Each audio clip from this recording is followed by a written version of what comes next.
नमस्कार दोस्तों, मेरे YouTube चैनल पे आप सबका बहुत बहुत स्वागत है। तो संतान सप्तमी की पूजा कैसे करनी है, इसका वीडियो पहले चैनल पर अपलोड दी हो चुका है। आप सबने नहीं देखा है, लिंक डिस्क्रिप्शन बॉक्स पर आप सबको मिल जाएगी।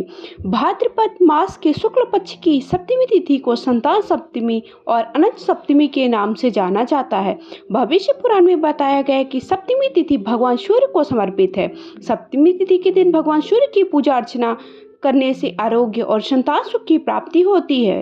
भगवान सूर्य की अष्टदल बनाकर उनकी पूजा करें। भगवान को घी का दीपक और लाल फूल, अगर कनेर का फूल मिल जाए तो उत्तम फलदायी होता है। इसके साथ साथ गुड़ और आटे का प्रसाद बनाकर भगवान शिव और माता पार्वती शिव परिवार की पूजा की जाती है। उनकी चौकी विराजित की जाती है। तो पूजा की सारी विधि मैंने आप सबको पहले ही बता दी है और आप सबको बैकग्राउंड में पूजा दिखाती जाऊंगी। अब मैं व्रत कथा प्रारंभ करती हूँ। कथा सुनने से पहले हाथ में थोड़ा सा अक्षत और पुष्प ले लीजिए। कथा कभी भी अधूरी नहीं सुननी चाहिए। तो बोलिए संतान सप्तमी माता की जय। और व्रत कथा प्रारंभ करती हूँ।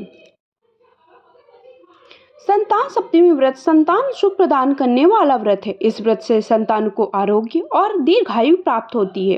भगवान श्री कृष्ण ने एक बार पांडु पुत्र युधिष्ठिर को भाद्रपद मास की शुक्ल पक्ष की सप्तमी तिथि के महत्व को बताते हुए कहा था कि इस दिन व्रत करने से सूर्य देव और लक्ष्मी नारायण की पूजा करने से संतान की प्राप्ति होती है। भगवान ने बताया कि माता देवकी के पुत्रों को कंस जन्म लेते ही मार देता था। लोमेश ऋषि ने बताया कि माता देवकी को तब संतान सप्तमी व्रत के बारे में बताया गया। माता ने इस व्रत को रखा और लोमेश ऋषि के बताए विधान के अनुसार माता ने इस व्रत के नियम का पालन किया है। इससे मेरा जन्म हुआ है और मैंने कंस के अत्याचार से धरती को मुक्ति दिलाई है। संतान सप्तमी व्रत कथा में राजा नहुस की पत्नी को भी कथा प्रसिद्ध है।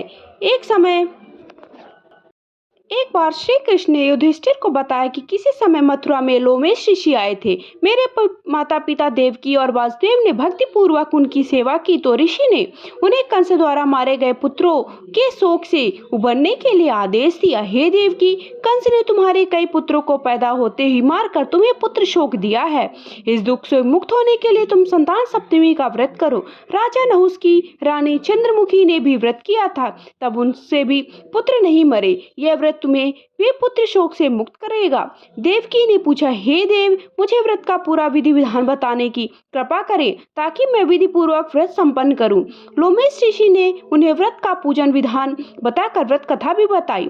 नहुस अयोध्यापुरी का प्रतापी राजा था। उसकी पत्नी का नाम चंद्रमुखी था। उसके राज्य में ही विष्णुदत्त नामक एक ब्राह्मण रहता। उसकी पत्नी का नाम रूपमती था। रानी चंद्रमुखी रूपमती में परस्पर घनिष्ठ प्रेम था। एक दिन वे दोनों सरयू में स्नान करने गए। वह स्नान अन्य स्त्रियां भी स्नान कर रही थी। उन स्त्रियों ने वहीं पार्वती शिव की प्रतिमा बनाकर विधि पूर्वक उनका पूजन किया। तब रानी चंद्रमुखी तथा रूपवती ने उन स्त्रियों से पूजन का नाम तथा विधि पूछी। उन स्त्रियों में से एक ने बताया, हमने पार्वती सहित शिव की पूजा की है। भगवान शिव का डोरा बांधकर हमने संकल्प किया है, जब तक जीवित रहेंगे तब तक यह व्रत करेंगे। यह मुक्ताभरण व्रत तथा सुख संतान देने वाला होता है। उस व्रत की बात सुनकर उन दोनों सखियों ने भी जीवन पर्यंत इस व्रत को करने का संकल्प करके शिव जी के नाम का डोरा बांध लिया है, किंतु घर पहुंचने पर वे संकल्प को भूल गईं। फलतः मृत्यु के पश्चात रानी वानरी ब्राह्मणी मुर्गी की योनि का पैदा हुई। कालांतर में दोनों पशु योनि छोड़कर पुनः मनुष्य योनि में आए। चंद्रमुखी मथुरा के राजा पृथ्वीनाथ की रानी बनी और रूपमती की ने भी फिर एक ब्राह्मण के घर में जन्म लिया। इस जन्म में रानी का नाम मिश्री, ब्राह्मणी का नाम भूषणा था। भूषणा का विवाह राजपुरोहित अग्निमुखी के साथ हुआ। इस जन्म में उन दोनों में भी फिर से बड़ा प्रेम हो गया। व्रत भूलने के कारण ही रानी इस जन्म में भी संतान सुख से वंचित रही। प्रौढ़ावस्था में उसने एक गूंगा तथा बहरा पुत्र जन्मा, मगर वह 9 वर्ष का होकर मर गया। भूषणा ने व्रत को याद रखा था, इसलिए उनके घर में सुंदर और स्वस्थ 8 पुत्रों ने जन्म लिया। रानी ईश्वरी ने पुत्र शोक की संवेदना के लिए एक दिन भूषणा उससे मिलने गई। उसे देखते ही रानी के मन में डाह पैदा हुई। उसने भूषणा को विदा करके पुत्रों को भोजन के लिए बुलाया। भोजन में विष मिला दिया, परंतु भूषणा के व्रत के प्रभाव से उनका बाल विवाह का ना हुआ। रानी और भी अधिक क्रोधित हो गई। उसने नौकरों को आज्ञा दे भूषणा के पुत्रों को पूजा के बहाने यमुना के किनारे लेकर गहरे जल में धकेल दिया, किंतु भगवान शिव माता पार्वती की कृपा से इस बार भी भूषणा के बालक व्रत के प्रभाव से बच गए।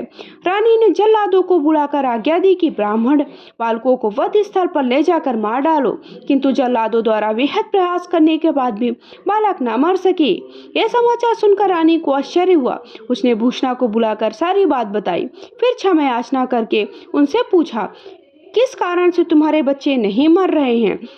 भूषणा बोली, क्या आपको पूर्व जन्म की बात स्मरण नहीं है? रानी ने आश्चर्य से कहा, नहीं, मुझे तो कुछ भी याद नहीं है।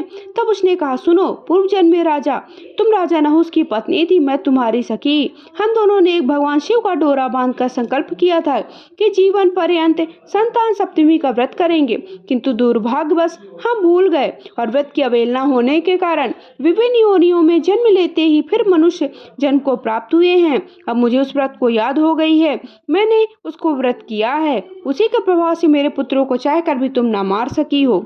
यह सब बात सुनकर रानी ईश्वरी ने फिर विधि पूर्वक संतान सुख देने वाले मुक्ताभरण व्रत रखा।